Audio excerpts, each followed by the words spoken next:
Olá e bem-vinda de volta. Eu sou Sandriana e nesta sessão vamos falar sobre contratos, aluguel e contas mensais nos Estados Unidos. Isso pode parecer algo comum. Não é, porque nos Estados Unidos muitas partes da vida são organizadas por meio de acordos escritos. E uma vez que você assina alguma coisa, o sistema normalmente espera que você entenda que o documento não é decoração. É uma obrigação.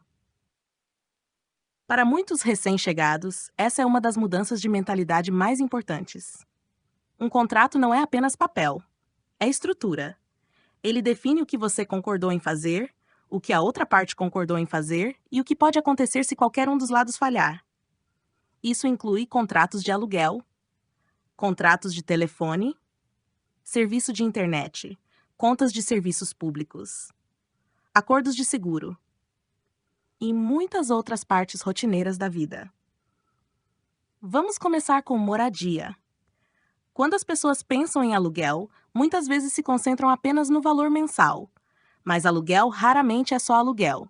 Pode haver uma inscrição, um processo de análise, um depósito, regras sobre pagamento em atraso, regras sobre hóspedes, regras sobre danos, regras sobre encerramento do contrato. Então, quando você olha para um lugar para morar, a verdadeira pergunta não é apenas: eu consigo pagar esse valor mensal? A verdadeira pergunta é: eu entendo o acordo completo no qual estou entrando? Isso importa, porque o livro por trás deste curso apresenta um ponto muito prático. Nos Estados Unidos, proprietários e administradores de imóveis frequentemente usam documentação como sinal de estabilidade. Não porque papelada seja sagrada, mas porque sistemas gostam de prova. Isso significa que as pessoas podem ser solicitadas a apresentar identificação, comprovante de endereço, informações de emprego, olerites, referências, identificação fiscal quando disponível e outros documentos de apoio. Para recém-chegados, isso pode parecer frustrante. Você pode ser responsável, trabalhador e capaz de pagar, mas o sistema ainda quer registros que ele consiga ler. Essa é uma das razões pelas quais organização importa tanto. Se você quer que conseguir moradia se torne mais fácil, mantenha seus documentos em ordem. Passaporte, documentos de imigração, quando relevantes. ITIN, ou número de Social Security, quando disponível. Carta de emprego. Registros de pagamento. Referências. Quanto mais forte for o seu conjunto de documentação, mais fácil se torna passar por sistemas que foram feitos para confiar mais em registros do que em histórias. Agora vamos falar sobre outra verdade que muitas pessoas aprendem tarde. O aluguel está ligado a outras partes da vida financeira. Se você não tem conta bancária, algumas coisas ficam mais difíceis. Se você não tem moradia estável, comprovar endereço fica mais difícil. Se você não tem comprovante de endereço estável, outros sistemas também podem ficar mais difíceis. Então, o problema nem sempre é um problema isolado. Às vezes, é uma corrente. E o livro explica isso claramente. Quando uma parte do sistema não reconhece você com facilidade, outras partes também podem se tornar mais lentas, mais rígidas ou mais desconfiadas. Imagine que alguém diga: encontrei um lugar, só preciso me mudar rápido. Isso parece simples. Mas as perguntas reais vêm logo em seguida. Quem paga a eletricidade? Quem paga a água? Quem paga a internet? Quando os pagamentos vencem? O que acontece se o pagamento atrasar?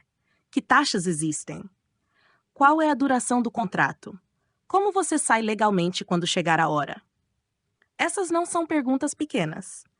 Elas são a diferença entre moradia e problema com moradia. As contas mensais funcionam da mesma forma. Uma conta não é apenas um número. Ela também é uma data, um método de pagamento, uma responsabilidade e, às vezes, uma penalidade se for ignorada.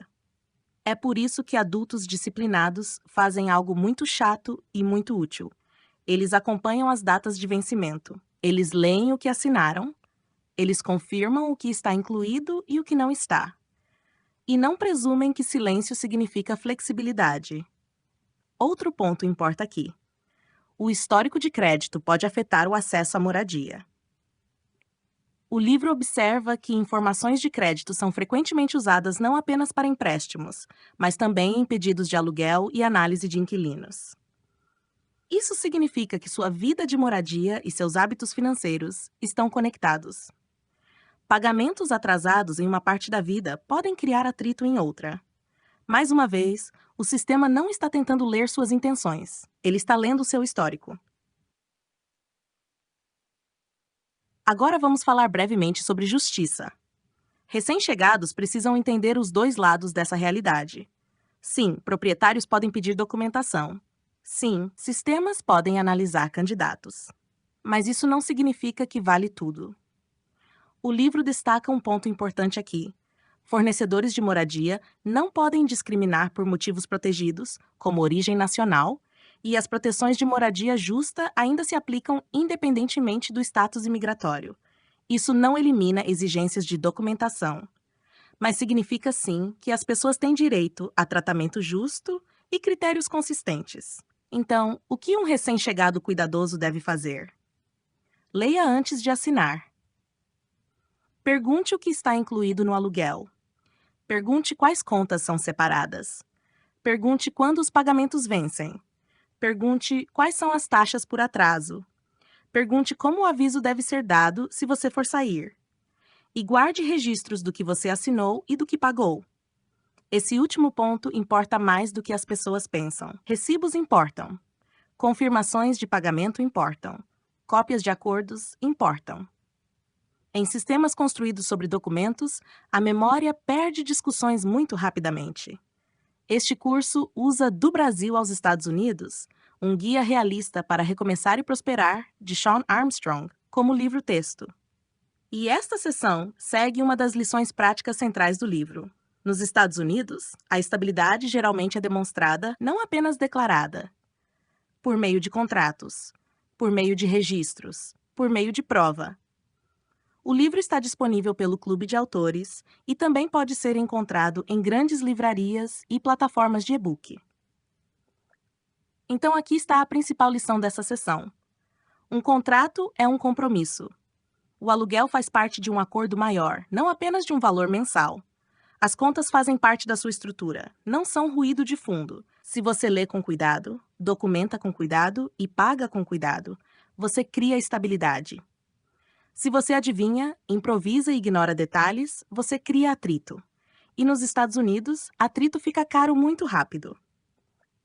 Na próxima sessão, vamos falar sobre erros financeiros comuns cometidos por recém-chegados e como evitar o tipo de dano evitável que vem de confusão, pressa e suposições erradas. Vejo você lá. Se você alugasse um lugar amanhã, que documentos, registros de pagamento e detalhes do contrato gostaria de entender antes de assinar qualquer coisa? Para uma compreensão mais profunda deste tema, leia o capítulo correspondente em Do Brasil aos Estados Unidos, um guia realista para recomeçar e prosperar, de Sean Armstrong, o livro-texto deste curso.